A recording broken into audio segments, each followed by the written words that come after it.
kati ekyabaddewo Walukagga yagendedde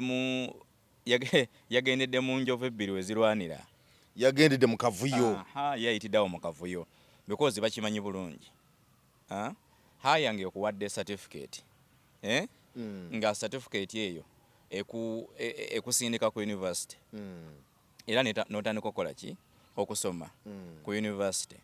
awo wabaddewo ebintu bingi nnyo kati kooti yali tesobola kuddamu jjukira bino ebitongole byonna kati essaawa eno biwuliziganya nnyo because byonna bya muntu omu taata bizaala yeki y'omu bamuyita Yoweri Kaguta Museveni kakati olwaleero kooti eba kuvaayo negamba nti akakiiko k'ebyokulonda Walukagga kamugyamu muki mu bukyamu tewaliiwo njawulo n'emu wakati w'akaluka kinaana Museveni ke yagenda mu nsiko ebigambo olwaleero Kyagulanyi byakozesa bye bigambo byennyini Pulezidenti Museveni byakozesa mu kinaana kubanga Pulezidenti yasinzira naga tugenda mu kalonda tuli beeteefuteefu kukkiriza bikoze eki bigenda kavaamu era Pulezidenti Museveni n'abawa n'ekkubo nti bwe tukavaamu tugenda mu nsiko kakati yensonga lwaki olaba nti gavumenti ya NRM yatadde nnyo amaanyi ku bigambo ennaku zino Kyagulanyi byakola ki byakozesa bakimanyi bulungi nti bye bigambo byennyini amawanga agateekateeka okwenunula bye gakozesa. Nze Geoffrey Mayanja ndi wano ne Sheikh Kamyuka tuzze tuwayemuko ku mboozi alunaku lwa Monday wiiki mpya amawulire agatambula mangi nnyo ddala era nga ate ne Robert Kyagulanyi Center mu president wa NUP ali mu Makindye West ali Makindye East ne West olunaku olwaleero n'ebitundu ebirala byonna nga batulabye n'abakulembeze abalala kampeyini zikyagenda mu maaso okulonda kwanga ennaku z'omwezi 15 genda osula akaluluko ensonga zonna zibeere nga zitambula bulungi nnyo bingi ebyogeddwa wetwogerera essaawa zino Sir Mathias Walukagga High Court yamaze dde okusalawo negamba nti nno yawandiisibwa oba yeewandiisa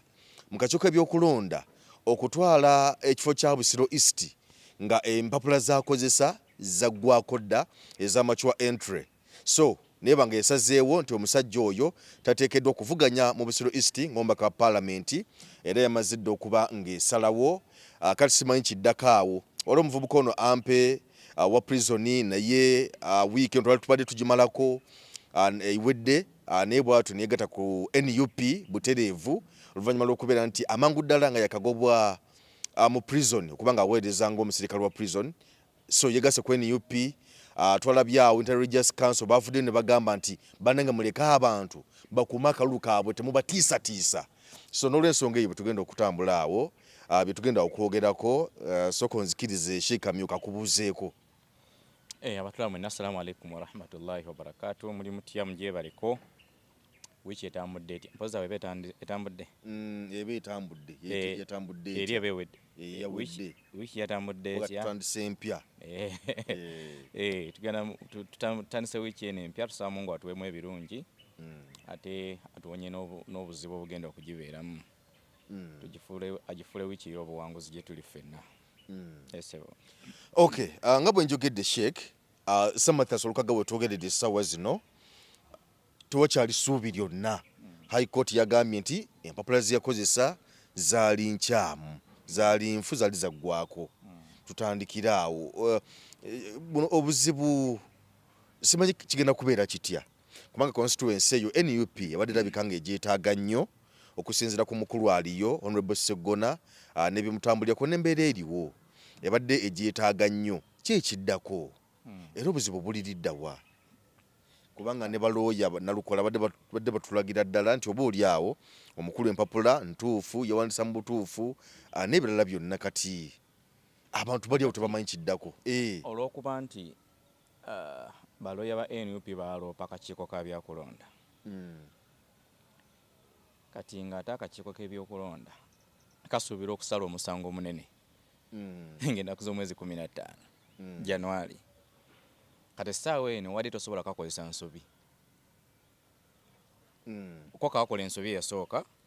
ne kanominating omuntu ataasoma okitegedde oluvannyuma ne kajjukira nti tunominatinze omuntu ataakola ki ataasoma ne kamusazaamu kati n'ogenda n'okaloopa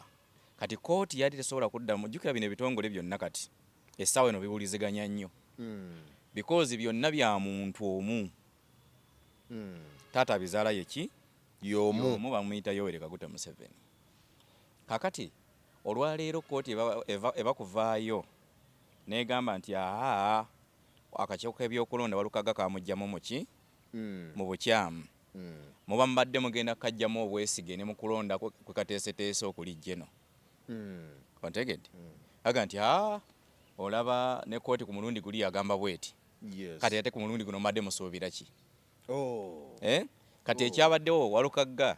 yagendedde mu njovu ebbiri we zirwanira. Yagendedde mu kavuyo. Yayitiddewo mu kavuyo because bakimanyi bulungi. Hayange okuwadde certificate. Nga certificate eyo ekusindika ku university. Era n'otandika okukola ki? Okusoma ku university. Awo wabaddewo ebintu bingi nnyo ebitundu nga 8 ku 10 ebikkiriza Walukaga okuddamu okulangirwa nga candidate. Naye olw'okuba nti kati ebintu akakiiko k'ebyokulonda kali ku minzaani ennene, kino kyabadde kikalabisa. Kyekabadde kalina okukola kukwatagana butereevu na sigaddamuzi. Kati kino basibwa mu tutaasi butaasa. Ku lw'obulungi bwa buli omupiira gwe twagala okusamba omunene. Ono ye Walukaga mukkiriza ekyuma kimukole ki? Kimugaaye. So kakati ekyo mu mbeera yange wenkyo bwe nkitunuulira nti olw'okuba tulina mission ennene ey'akakiiko k'ebyokulonda, omulimu omunene gwe kalina okukola. Leero kooti yali teyinza kakuba. Yali tasobola kakuba. Kansuke nzijanjaba abantu wano bannange. Nsuke nzijanjaba abantu tukole nga abantu bwe tubajjanjaba mala okujja wano ebiwandiko. Naye ng'ensonga zezo bannange omukulu Sir Mathias Walukaga wetwogerera essaawa zino bamaze dda okuba nga bamugamba nti nedda tekijja kusoboka ssebo kkiriza obeereko ebbali nga tulabe emyaka tuya kutunuulira kino Mathias Walukaga kimukosezza kitya n'ekibiina kya NUP okutwaliza awamu. Ensonga nyingi ezeetooloolera mu nsonga eno zetuteekeddwa okutunuulira kubanga si byangu nnyo nakatono essaawa zino, abamu bajaganya abalala amaziga bakulukusa. Nja kujjukizako bannaffe abassalaamu Lukuya Clinic bakugamba nti dduka bunnambiro bakujjanjabe gwalina endwadde ezikusumbuwa naddala ezitya mu masitaani, mu majini, emizimu n'ebirala byonna. Abagamba bagenda kukuwa eddagala erigenda okuwonya obulungi osobole okutereera. Kale kati bakutegeeza nti gwalina eddogo eritta emirimu, eddogo eritula mu mubiri, eddalu omuntu ng'alina eddalu bali mumazeko bbanga kyo babbanga ki bajja kumujjanjaba atereere. Eddogo eritta obufumbo, obufumbo busatulukuse nnyo, abantu ne baawukana. Abantu abamu bamala okukola emikolo embaga ewedde, abantu ne batabuka mu myezi 2-3. Buli omu ne yeebuuza ddala kiki. Naye ebiseera ebisinga wabeerawo eddogo eriba lyakolebwa naddala mu kuyita mu mikolo gye gyakolebwa. So n'olw'ensonga eyo adduka bunnambiro bannaffe abassalaamu Lukuya Clinic bajja kukuwa eddagala erigenda okuyamba okulaba nga obufumbo bwongera buddawo oba oli awo n'okutereera obulungi, buli kimu kyonna kibeere nga kitambula bulungi nnyo. Kakati ggwe alina omuntu wo nga addicted ku sigala, ali addicted ku mwenge, bakugamba nti dduka bunnambiro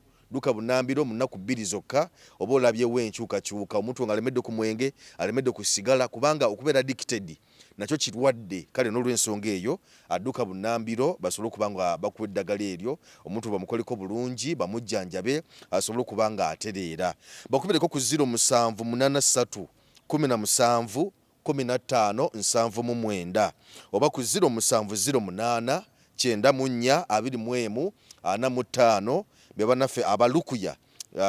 abassalaamu Lukuya Clinic abajja kumukolako bulungi nnyo omuntu wo, ebintu byonna bitambule bulungi nnyo. Kanamba nja kwongera n'akakuwa emmaaso awo. Sheikh, embeera etabuse. So mu bufunze kooti yagala okusevinga akakiiko ka byakulonda. Ebyo mu byobukulembeze bibeeramu. Ebyo mu byobukulembeze bibeeramu because kati olwaleero akakiiko k'ebyokulonda katunuuliddwa nnyo. Ate ffenna tukkiriziganya nako nti kennyini ke kaakola ensobi. Walukaga takolangako nsobi, either yakusoma oba y'obutasoma. Ekiteesaawo akakiiko mmwe kusunsula. Ono asaanidde n'atakola zeeki n'atasaanidde. Bwe muba nga mwamusunsula n'asasula ne ssente ze ne mumuwa ne receipt kitegeeza yali akoze eki agwanidde yali asaanidde kati bino ebyokwekuba endobo bijja luvannyuma nga byabufuzi nga byabufuzi kati wakati mu mbeera eyo kooti yabadde irina okufevalinga kitongole akakiiko kaayo ekitongole akakiiko ebyokulonda yabadde irina okukikasevinga okusigala nga keketengeredde bannansi bakyakalabamu omulamwa bannansi okusinza ku bigenda mu maaso singa tebakalabamu mulamwa tebandyesimbyewo kubanga ne President Robert Kyagulanyi Ssentamu avayo n'akugamba akakiiko k'ebyokulonda tetukalinamu ssuubi naye tubeeremu akalulu tukalonde protest vote tulabe ekiddako awo kinana byaliwo President Museveni yagenda mu kalulu mu kinaana n'ekibiina kye kya UPM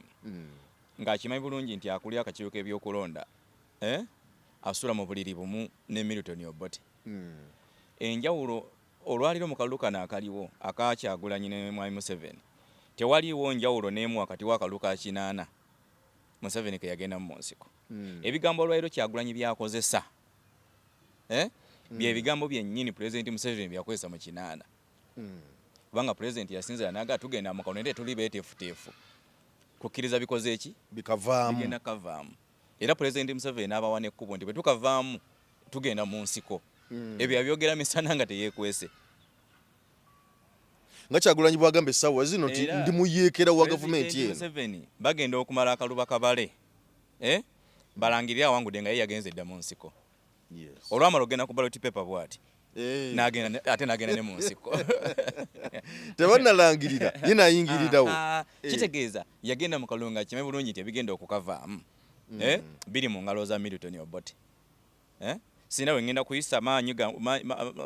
magezi gonna kulaba nga bakola ki nga bannangirira kati ne Kyagulanyi agenda mu kalulu nga kimanyi bulungi nti ebigenda okukavaamu biri mu ngalo za Mwami Museveni gwavuganya naye kati option gyataddewo egamba nti sirimu tugenda kagendamu naye tetuli beeteefuteefu kukkiriza bigenda kakola ki bigenda kukavaamu ebigambo ebikolebwa mu revolution mu mawanga gonna mu mawanga gonna okitege so yensonga lwaki olaba nti n'akalulu akaggwa akaali ka 27 e Kenya Odinga yakagendamu naye era nga akyakagendamu kampeyini ezitambula n'agamba bannansi ba Kenya akalulu ako kali ka Kibaki ndooza ne Odinga n'agamba nti yali tukagendamu naye tetuli beeteefuteefu kukkiriza bigenda kakola ki kukavaamu era olaba nti byaliwo kiro kyolwo nga bakyakabala nakakola ki nga kakyagana maaso n'okubalwa bannansi ne bagamba mwaka kutemudda ne bagamba nti yadde ffe mubala tetukkiriza nabye mubala kakati ekyo kisobokera ddala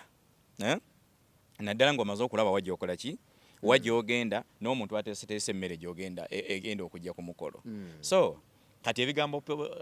Kyagulanyi lwaliro byakozesa nalabye bantu na NRM babitidde nnyo nalabye omwogezi waabwe ne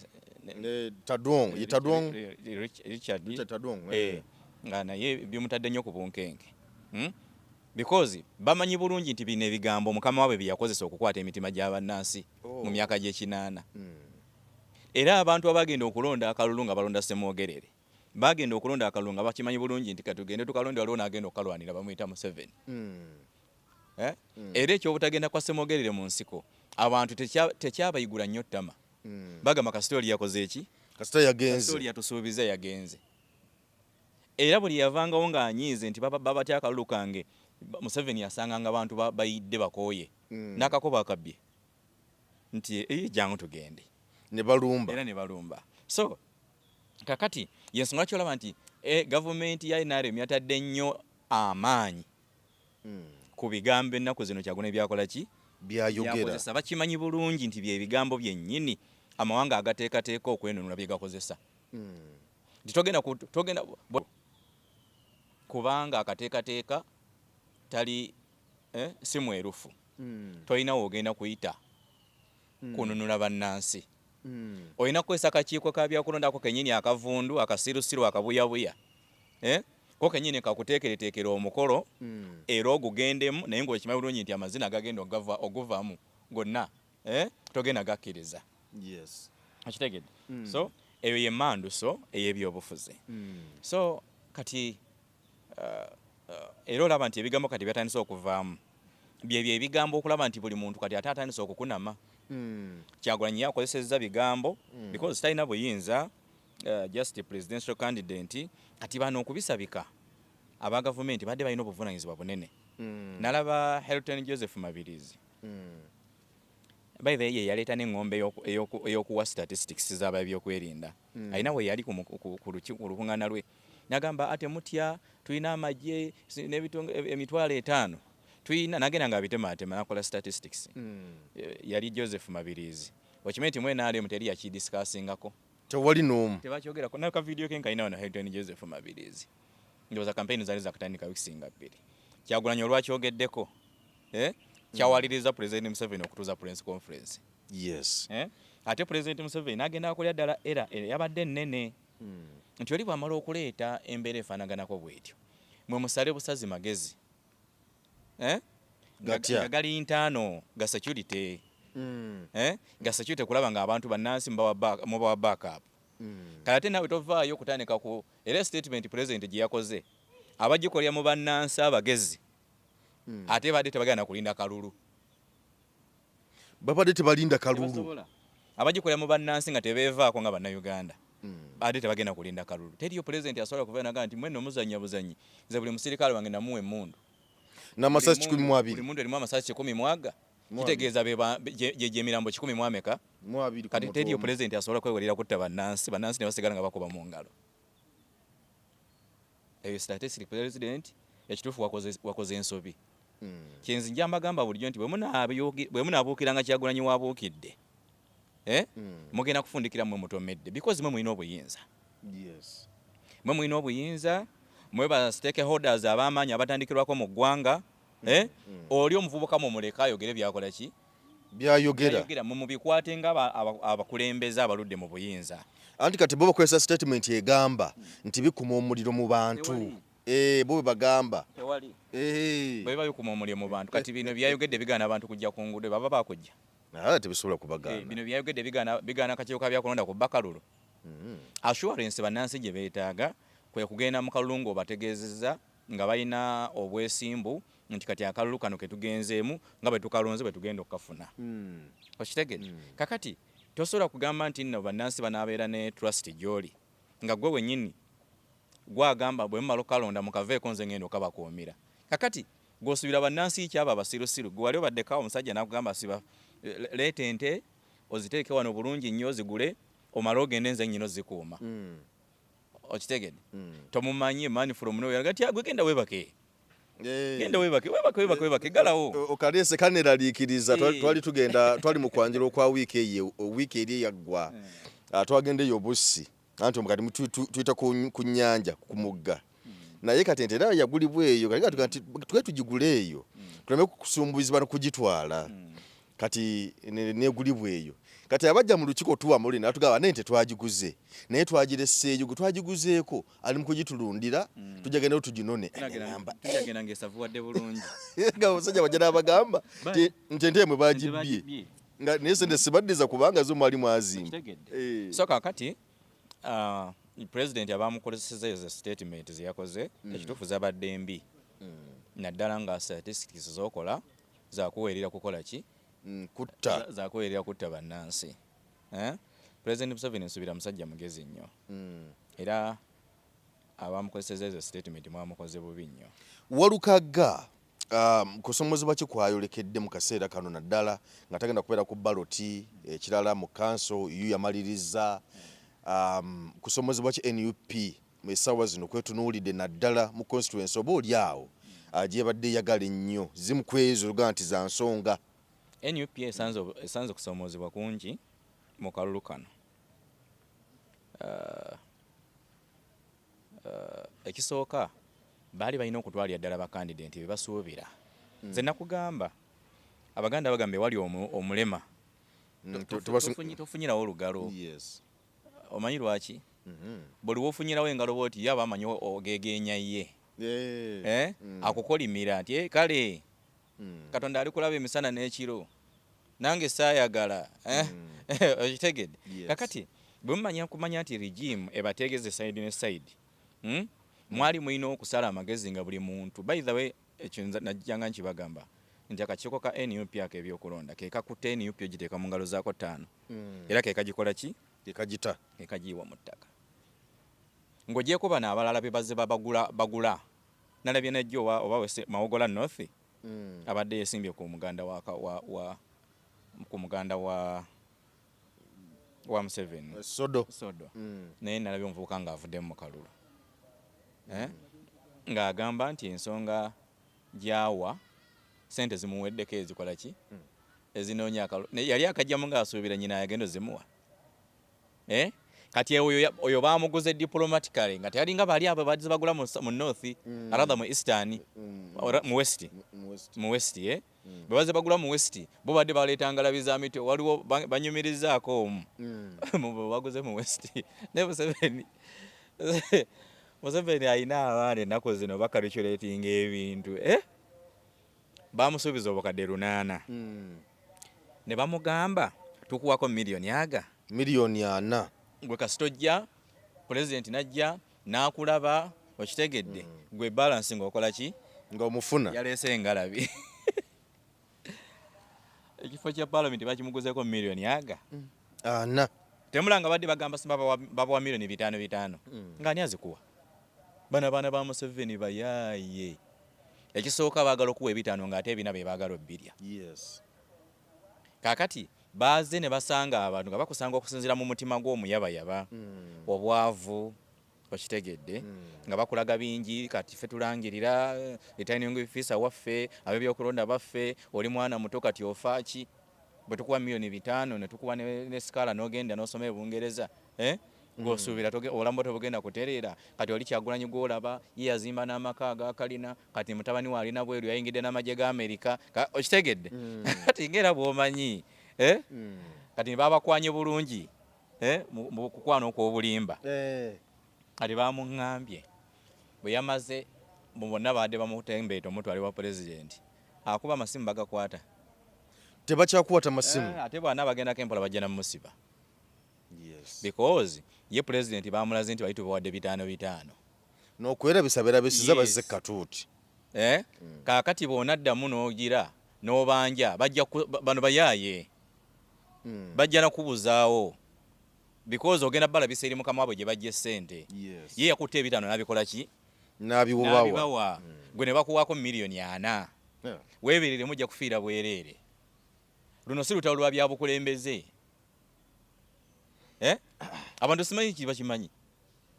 luno si lutalo mwenaali mutemulimu lutalo lwa byabukulembeze lutalo lwa byakulya bw'ojja ng'oduma ojja kugwira bwerere mu sowaani y'omukyere bano abaana bakusula mu sowaani y'omukyere n'obulawo omusajja bw'aba yakutte biliyoni 10 n'azibawa nga zakugulirira bakandidenti baki ba NUP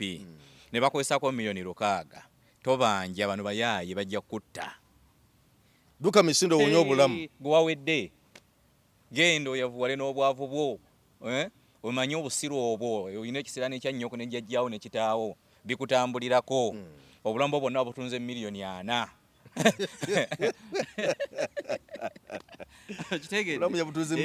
obulambo bwonna n'abaana bo ne bazzukulu bo toliddamu yadde okwesimbawo ku bakansala bw'ekyalo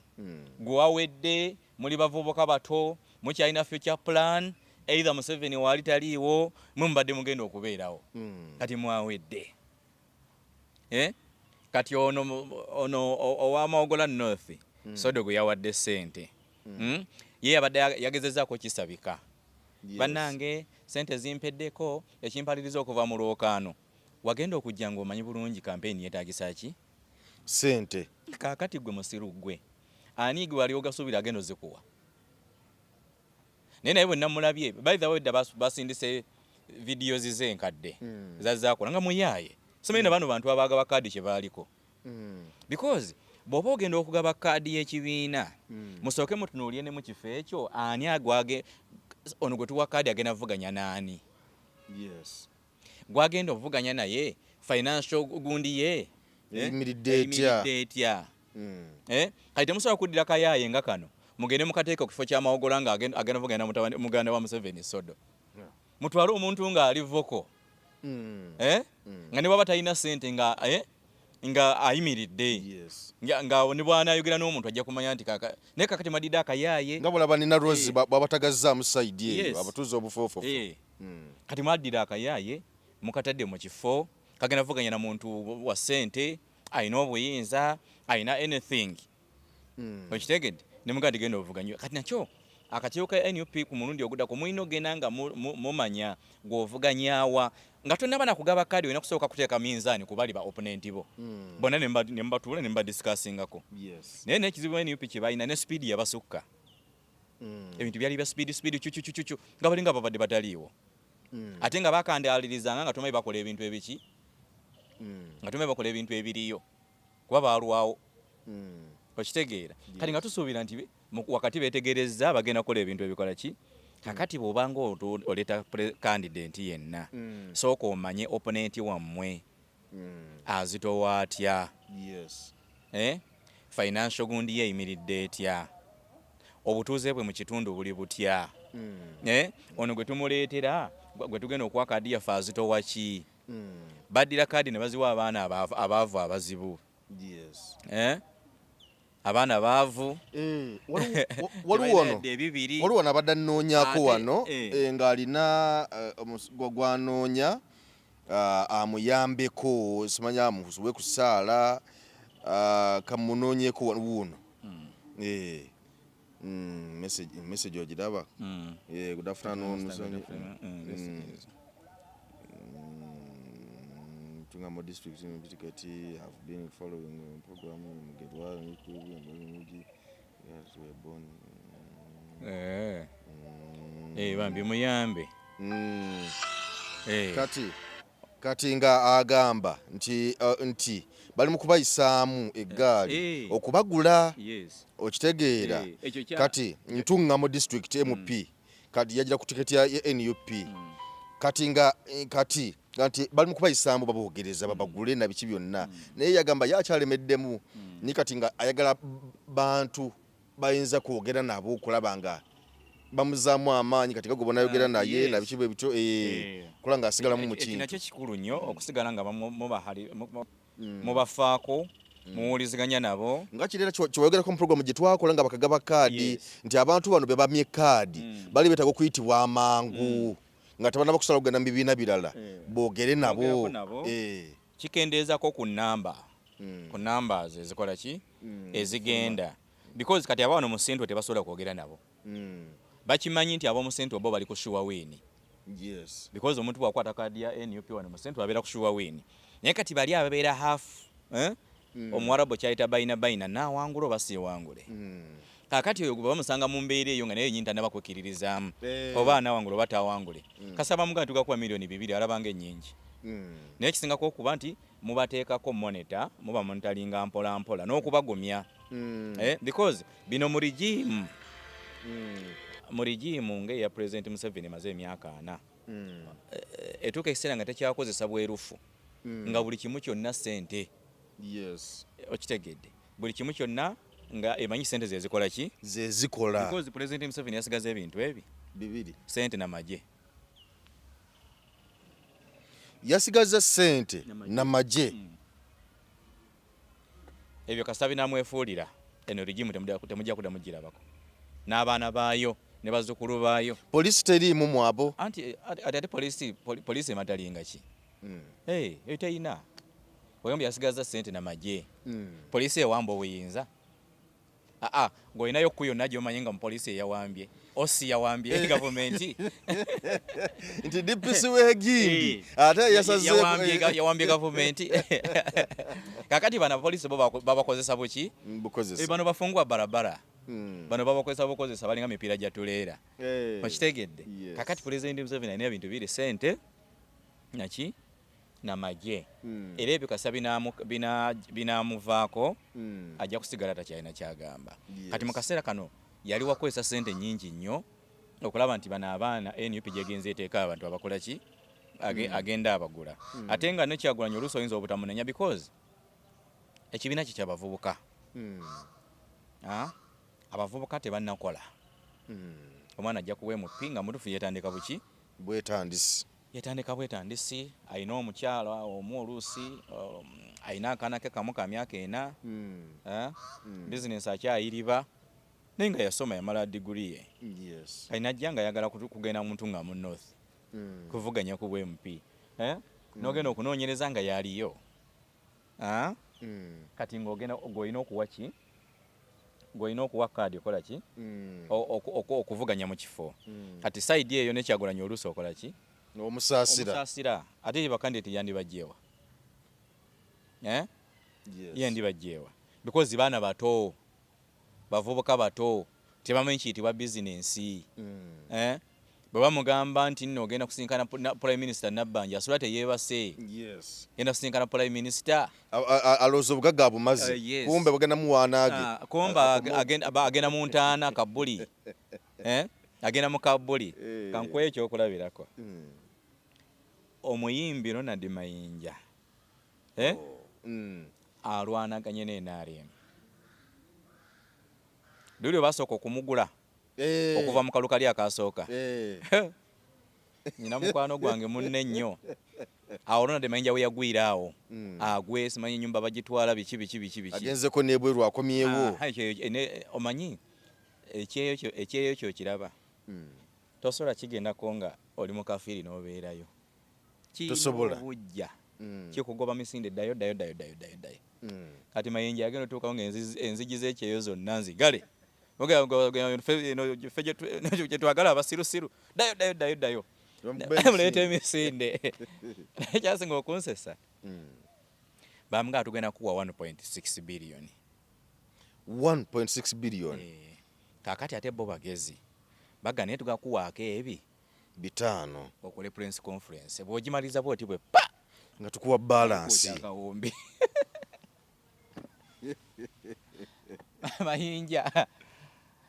Mayinja tojjukira yakuba oluyimba muzeeyi akalulukako okitegeera n'abanja ssente z'oluyimba akawumbi tebaakamuwa n'addayo mu studio n'akuba oluyimba lwewaga nti binnemye binnemye sikyabiddamu abantu baganye nti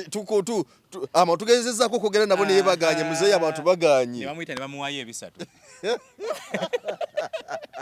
nabagamba obadde ki so kwata 3 pulezidenti ali bize ennaku zino naffe tumunoonya tetumukola ki tetumulaba kati Mayinja naye yakoolo yayingira mu nnyumba naga yenze omu nze nayimbye muzeeyi akalulukako nze omu nayimbye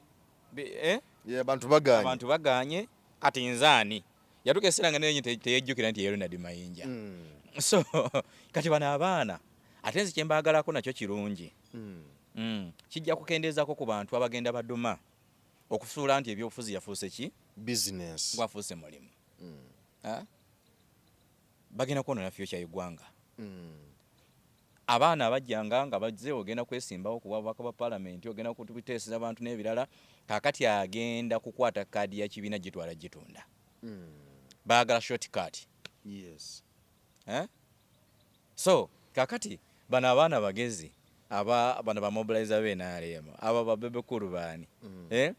osayininga 5 bakuwa 10 ebina byabwe ate osayiningira mu kamera wano jjukira wano ewabeera kamera si wabeera ssente ate security weeri kati osayiningira wano mu kamera olumala okusayininga bote nebagamba jantu getunete ssente babulawo omu ku omu abantu bakanda kukoona miggo omusajja yalidde 5 naye nga gomanyi ngekola omusajja yalidde 5 tavudde mu muzigo takyusizza mmotoka omukazi amunobyeko abaana babagobye ku ssomero yosingolaki badde abantu badde basize babaga nti pulezidenti sente za Museveni zirina ekisiraani tezirina kisiraani naye bwe boogera 5 babeera bategeeza milioni 5 kati gwe ebizibu bikwesombako bamanyi famire yonna ng'ejjawuwo bamanyi walidde ebiki 5 kumbe walyaga nawulira ekibooza awo mu Lwana Wafangoni Forest mbu baamutwala eyo ekifaananyi twakyola yali omwami ku State House ng'alina Kamiro ne Bebe Cool naye mbu omukulu teyamulaba mbu balina bwe baamuleka kati bali balina bwe batudde kati mbu naye ati pane omukulu azze tugende mu bye mulabe yene bamugamba soko sigala katujje katujje kati nawadaga ate omukulu tumulabe tugende okyamulaba mulwano kyalina womulaba naye ebifaananyi byakanyugwa bikumutimbagano nabo ne balowooza nti omusajja kasente yafunye bano abaana bayinza n'okutega amayinja mu kutiya abaana bali ku state house ayo wa Museveni okitege Museveni yabawa babatuuka abawa naye bano ba messenger bano bayinza okwetisa ekutiya y'amayinja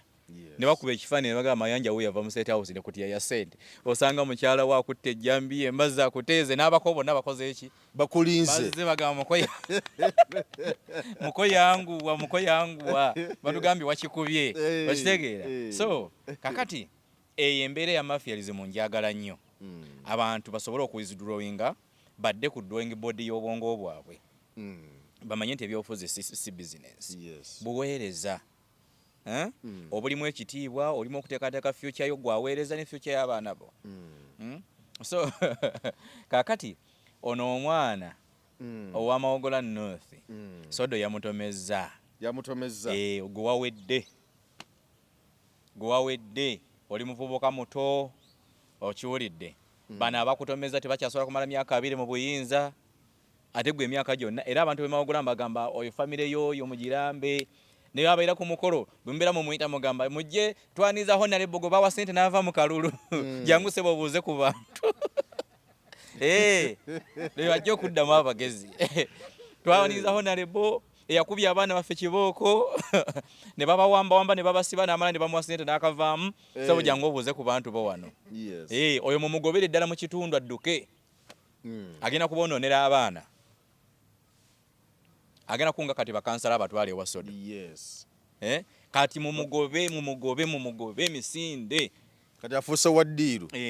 oyo mumugobe omulanga ayimiridde n'omwana wammwe bwoti mumanye agenda mulwaza mumugobe misinde adduke mawogola bagende bamutwale wuyo kiboga ayiteeyo kyankwanzi asibire mu birombe bya golodi eyo waliwo ekisajja awo kisajja kintu kya bulijjo kiri abo naye nti kyo kati omulimu gwakyo kudiiringa ba opposition bano bakansala kwasoba ng'oli voko nga kikugira bwe kitu nga kikutwala nga bakwokya nga kino nakyo kyawulako ekyo byofuzi kikolebwa byofuzi kikolebwa kati ebina byofuzi ebya opposition ebina kwetegereza bantu bebikola ki bebakolagana nabo edda bagambanga NUP basaba sente kadi bazitunda butunzi zinali njagala osooka nakuteeka banka statement ku mmeeza oyimiridde otya mu byenfuna yes because campaign kitegeeza sente era zinanyiganganya abawozanga NUP kyagulanya abantu abajjako sente bino byetulimu si byakuzimba muzikiti si byakuzimba kereziya nti empeera eri mu ggulu si byakuzimba pentagoni si bya pentagoni nti tugirinda mutawani wa bugingo yali gireeta kakati mbanjagala nze nali nsuubira nokuba nti bano abasajja leeta banka statement yo gikube ku mmeeza tulage bw'oyimiridde mu byensimbi oyimiridde otya tukuwe kaadi yaffe because dictatorship gyogenda okuvuganya ekozesa ssente kakati gwe sikujja bujja kunona manvuuli yaffe ogiteeke ku kibegabega okole ki odduke emisinde ogenda ogitunde yes nze waliwo omukwano gwange nnyo mwene UP omu tebaamuwa kaadi naye mabegako eyo twasinkana mu kibuga omunanyumiza nangamba kaadi nyinza obutagifuna konze lwaki nangamba nti abakulu mu kibiina baleka batunuulira nnyo abalina ssente ate nze munnaye sente sikola ki sizirina kyenva mubuuza naye akalu kano singa weeteeseteese bulungi ne bakuwa kaadi olinawo sente nga mmeka nangamba nyinawo miliyoni zange 2 mwezi nabula omukuba empya amatama gonna nga gatte wallahi weyaŋŋamba emiliyoni za 25 zange 2 mwezi nyinawo ne sisita wange ali bweru naye yaŋŋamba okunyongererako 5 miliyoni za 3 mu kalulu natunula omusajja mukulu essaawa eno kati ali mu DF ali mu DF aba DF bamuwa kaadi kakati namutunula eŋŋamba ono yazze nga azze kuvuganya bwe mu pi byagendako abimanyi kati n'aba NUP abagaba kaadi site eyo nabo basaasire baali ku kizibu mwana mayanyi wade omusajja ngoyo nga zengo omubuzo imidio ya myensimbi yanga amanyirawo milioni 2 mwezi ayagala kifo ky'abaka ba parliament saasira mukulu Sebufu abali batudde ku benchi bwe manyira kibooko nsoboka kuggalawo ogwaffe naye gumala kuggwa because milioni 25 teziwangula bwa kansala bwa Kampala tezisobola tezisobola okuwangula obwa ssentebe bw'eggombolola okujjako ng'obadde w'amaanyi nnyo nga n'erinnyo obadde nalyo nga batuba kutegeera ne bw'oba obadde serebo otya teziwangula tezina ggombolola gye ziwangula ezo ne bwoga nti togenda kukola kampeni ogenda kuziika buziisi bafu omanya bafa mu ggombolola bayitirivu nze nga kukozesa transport nga nziika buziisi abantu bampa akalulu seba abantu abafa mu constituency obamanyi so kakati nagenda okulaba nga abantu bambaze mu kintu kino nga bali mu muki mu muzannyo ekyanguyirizaako bano aba NRM babulooka okugufuula omugano ng'ogw'enswa because basanga kiwedde basanga omusajja avuganya bw'emupi takwatanga yadde ku miliyoni aga 2 naye agenda avuganya bw'emupi talina na passport talina na akawunti mu banka naye nga kwagenda ovuganya naye yateeka dda ebbiliyoni nambiri wali esirisi ziyatakoleredde alina ne waakuba essimu namugamba mpeereza miliyoni 3 nina wendi wano era ne zijja kakati oyo gwagenda okuvuganya naye omuvubuka ali awo talina passport talina driving permit talina akawunti mu banka talina anything alina ndagamuntu yokka ate naye yakyusizza nkyuse nga amaze okufuna kirowoozo kigamba nti kangende n'esimba egindi kakati yoyo representative abantu be constituency namba ko bakoze eki kubayimiridde kati ensonga kyo nti Museveni agenza abalyanga ali ebinyeebwa so naye ekyo tekyewuunyisa ate tekinafuya NUP kinafuyiza ddala NRM lwaki ginafuya eggwanga lyaffe awo werituuse mu kugulirira nti okugulirira okukwata sente z'omusolo okugulira omuntu nafuna miliyoni 5 mu Uganda tekikyayinamu yadde okwesika nti osobola okukwata biliyoni 10 oziteeke mu kugulirira bannabyabufuzi abakuvuganya nga malwaliro mu mawogola North gafaanagana bwe gatyo by the way nze njagala otegeeza abantu ba Uganda nti bye balonda beetaga abalonzi ba Uganda abamu mu zi district ezimu bajega nnyo gwefuna budde ogende mu district gye bayita ogende ku side z'Essembabule otambuleko Essembabule wuyo olwabita kuli eyo eyo mbase kikuba eyo olaba abantu obulamu bwe bakola ki bwe bayitamu bwe bawangaaliramu olaba abaana abayimiridde ku kidiba ky'ente nga bakutte obudomola ng'ate ente ekutamye yenywa amazzi naye nga bakutte obudomola basena mu kidiba ekyo bambadde t-shirt za yero banywa na nte olaba osaasira oweebazanga nnyo Allah bwakutaasa n'owangaalyanga mu bitundu ebikeera ku makyanga bwe byategedde okutegeera kwabyo nga kukyuka buli kiseera ekitundu ekitakyuka mu ntegeera tokisulangamu bajja kulya ekitundu ekitakyuka mu ntegeera bagamba nti efamire ya gundi basezi naye nga buli gwogamba nti owaayi ddala basezi nange nawulya jjajja bw'agamba bakitegedde kati abali eyo mu bitundu ebyo Essembabule wa bo bamanyi NRM ye yaffe ffe tuli mu kintu naye nga abali mu kintu amazzi banywa na nte banywa na mpologoma amalwaliro abakyala obasanga beeyaze ku lubalaza bwe bati bali awo bagidde nze nasangako omukyala nga omwami ng'ali ku ggaali asindika mukazi we wa lubuto amutwala mu ddwaliro akatundu bakayita bigasa oba kandoza kiri bukomansimbi bigasa yes ng'omwami mukazi we ali lubuto lumuluma kati ng'omwami addidde ensawo egenda mu ddwaliro agisibye wano ku muti gw'eggaali kati ng'omukazi ali mabega amusindika oyo tasobola kulonda opposition omuntu ali mu mbeera eyo ate nze ndowooza nti omuntu yalabadde mu mbeera embi yalabadde agala ogikyusa ng'ayita mu kulonda gavumenti empya ensonga kine Katonda abamma emikisa Katonda omikisa tagiwa muntu ali awo era ensonga lwaki ffe mu busiraamu batukubiriza batugamba nti qad fasiru fil ard omuntu yenna omukkiriza talina kubeera awo wantu waki wamu obusiraamu kubizagana tambulako muki mutambuleko mu nsi yes. Buli otambula mu nsi gyosanga baraka gyosanga emikisa gyosanga abakumanyi era mu busiraamu tubakubiriza abaami ne bobeera togenda waka togenda kukola ng'ogenda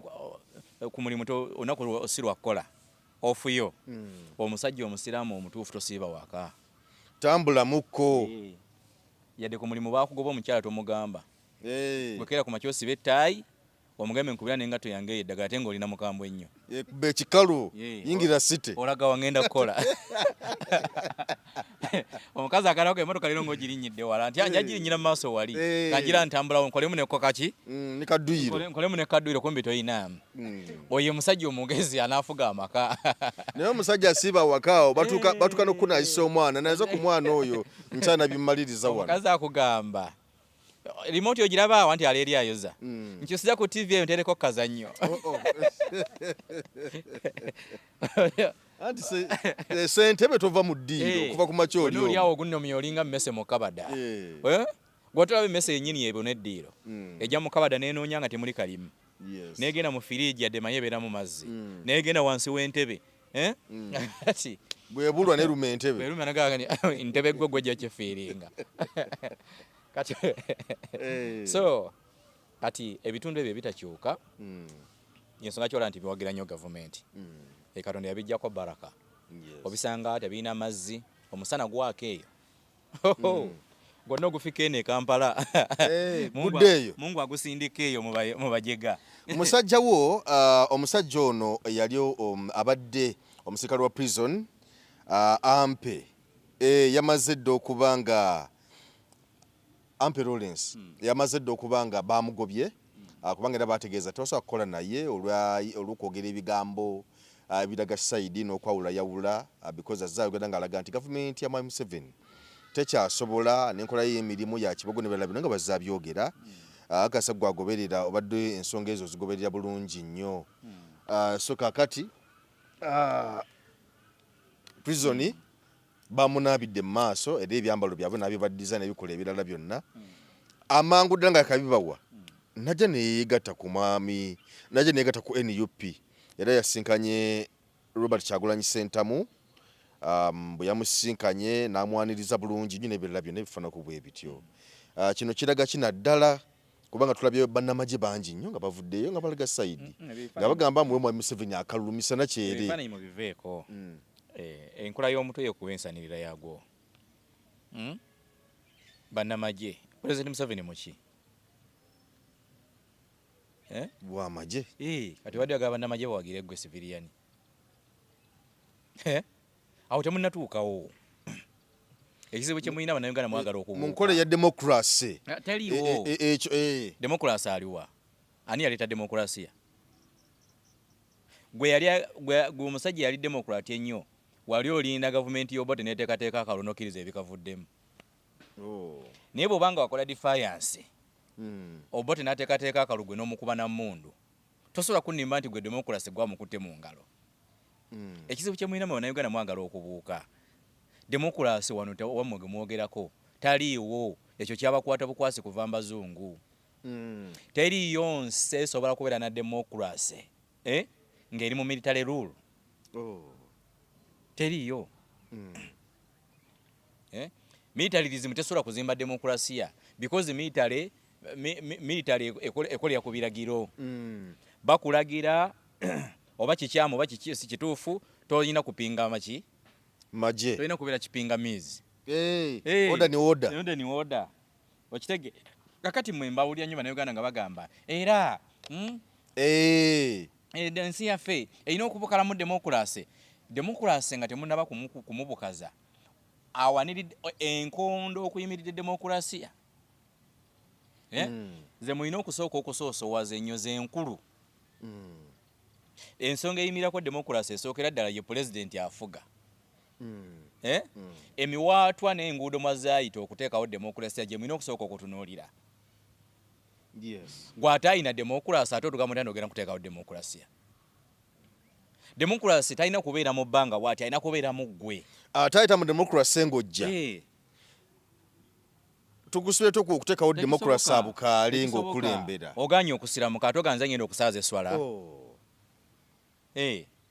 kakati tekisobokera ddala oganye okusiramuka gasiramuka nedda mweteketeke tusaale kakati ebyo kyajja kubatimba kitambaala kuki ku maaso because nekkowe eddene erisookera ddala mu demokulasiya mu nsi yonna kwe kufugako n'owanaabalala omukisa oba bakukyaye oba basigadde bakyakwagala nnyo nga bakukaabira amaziga a part of democracy basangula amaziga bagaye ku lw'obulungi bw'eggwanga musirike tuwe mayanja eggwanga likole ki gwe bagamba nti Obama okuva ku pulezidenti bwa America bamalamu kasukira migugu bweru naye bano osanga abajegajega ab'NRM ffe pulezidenti mwe mumulonda kubanga Obama yakola ne statement egamba nti bannange empulya nga mbadde nkyagala okubakulembera n'Amerika naye democracy wa America bwato si bwalagira munzikirize ngende ati nze mpulya baradisa baganda ya pulezidenti abannansi be bamuwa obululu okitegedde tebajja kulekeraawo bomuwa mpaka nga yennyini yeekube mu mutima n'agamba mulekeraawo okubumpa otegedde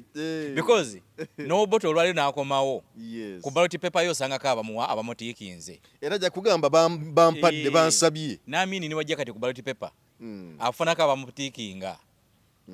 okitegeera kakati eyo ndowooza z'abantu baradisa abayaaye pulezidenti mwe mumusaba akomewo mwe mumusaba oyo democracy wa Africa nti abantu be baŋŋambye gwayina okubeera nesenga w'omutima okwerekereza yadde bakugambye nobagamba kimala munzikirize enkomaawo olwo nga beetuga okitegera kati democracy gwe mukubiriza kubanga omukyalo no Winnie Kiiza yagamba nti abantu Kasese mubadde mukyanjagala nnyo okuwangula akakalu akawedde yali yesimbyewo kumpi na yekka n'agamba nedda ebitatambula bulungi mu Kasese bingi ate nja kufuuka ekyokunenyezebwa because ebiseera ebyo olubiri lw'omusinga lwalumbibwa abantu ne bafa omusinga nga talina mu lubiri ali mu buwaŋŋanguse n'ebirala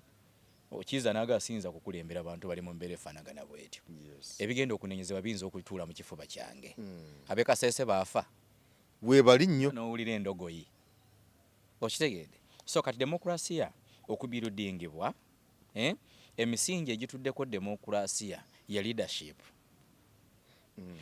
leadership bulwebeeramu ebitulituli toddamu okuwasamya engala by'omuntu nti ffe tulina demokulasi tekisoboka tewaba mulina demokulasi mu kalulu kano akalimu okuba presidential candidate mumukubanga awakuba akaana ezite demokulasiya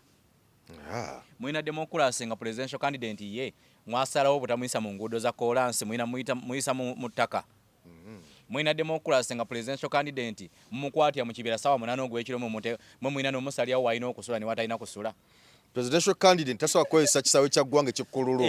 okukolerayo kubirayo campaign ne Masaka muri Liberation Square nawo mumuganyeewo mumugamba wano waffe president waffe yalina okukolerawo yekka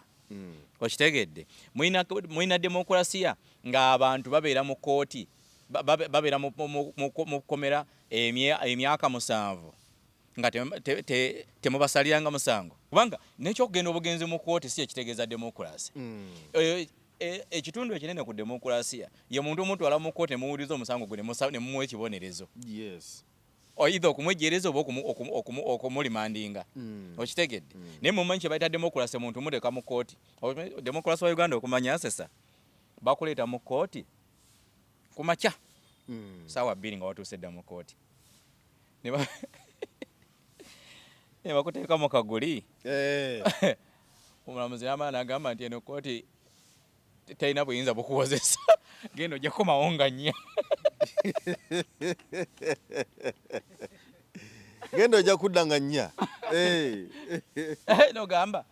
bano abavuze emotoka okugijja eruzira zabadde endogoyi kikaaki ezikimanya obulungi nti wetumutwala kooti talina buyinza bumuwozesa n'omulamuzi n'ateekako ekijoowo kye bulungi n'ayingira n'atandika okuwandiika tyutyutyu amanya gwe gwani nze Mayanja Godfrey omusango okuvunaanibwa ogumanyi kale tubitegere eno kooti talina buyinza bukuwozesa kati zomaye mu olumo kingana no gena mu kooti byebyo nze mayanja omanyi tonsirwaza mirundi egi ebiri tonsirwaza mirundi ebiri tekisobokera ddala yes so kakati democracy aliwo President Museveni musajja mugezi nnyo bwe yaleeta ebibiina by'ebyobufuzi n'abita ekisumuluzo yakisigaza ate tajja kukita bagenda kufa aba ekisumuluzo si wa kukita tasobola kita era abantu abagenda okujja mu buyinza nga regimu eno evuddewo balina obuvunaanyizibwa bw'okunoonya ekisumuluzo ekyo tiba pulezidenti ba Afirika bonna abasinga obungi bwe bajja mu buyinza kye basooka okukwata kwe kuddira ekisumuluzo kya democracy ne babaako we bakitereka nga bo bokka be bamanyiwo era ensonga lwaki ogenda okulaba bwe bafa nga tebakiwaddeyo mu mirembe ensi zaabwe zitabanguka Gaddafi ensi ye yali mu democracy ng'era enkulaakulana eri ku speed ki ya waggulu naye olw'okuba teyateekateeka ani gwe alina kukwasa kisumuluzo ekya demokrasiya Libya olwaliro balina bapulezidenti bana balina owe Benghazi balina owe Tripoli balina owe Sirte gwekimanyi nti Libya yensi alina pulezidenti nga takkirizibwa kuva mu kibuga kikulu genda mu kibuga kirala mu nsi emu jeno Omusomaali Said Barre bwe yafuga Somalia emyaka egiri 20 olw'okuba nti teyakwasa muntu kisumuluzo kya demokrasiya bwe baamukuba gavumenti ye neegwa okuva mu myaka gy'ekyenda n'okutuuka olwaleero Somalia omukulembeze waayo Sharif takkirizibwa kuva mu kibuga Mogadishu kugenda mu kibuga kiddako takkirizibwa kusala yadde ng'osalawa abali shababu balinako gye bafuga nono alinako gyakola ki nono alinako gyali Bashir Sudaani bwe yafuze Sudaani emyaka gya 28 gibadde 32 ng'afuga Sudaani awo olw'okuba nti yalema okubaako omuntu gwe yeesiga mu bonna okwasa ekisumuluzo kya demokrasiya olwaleero ddagala afuga Khartoum ne Burhani naye n'afuga Mambuka ekyo wano ku kamera nkibagamba bwe kigenda okuba ne wano ekyo twagala oba tetukola ki tusobola okutuuka awo anti kyenkugamba pulezidenti yalina okusala amagezi oba abantu bamwagala oba tebamwagala n'abaako gwakwasa ekisumuluzo kya demokrasi ng'akyali mulamu kabeere taata ewaka taata kasita alema okuteekateeka ekiraamu ng'akyali mulamu n'alinda amala okufa abantu bategerere ekiraamu kye famire ebeeramu ntalo babeera mu kulwanira ttaka babeera mu kulwanira byabusika nawe bayinza okutundiramu because tewateekateeka kaakati ne Pulezidenti Museveni bw'ataata atambuliddeawo bw'atyo bajja mutundiramu bano abaana because bo bagenda kujja nga baagala byakulya buyinza tojja banyumiza nti yaliko pulezidenti waffe wali lwaki twamuziika eyo famu bajja gikuba so kati abakulembeze ba Afrika kye balina okuyiga kwe kumanya nti omukulembeze okufuga abantu n'avaako tekitegeeza nti badde tebakyamwagala kitegeeza kuteekateeka nsi gyakulembera ebiseera byayo eby'omu maaso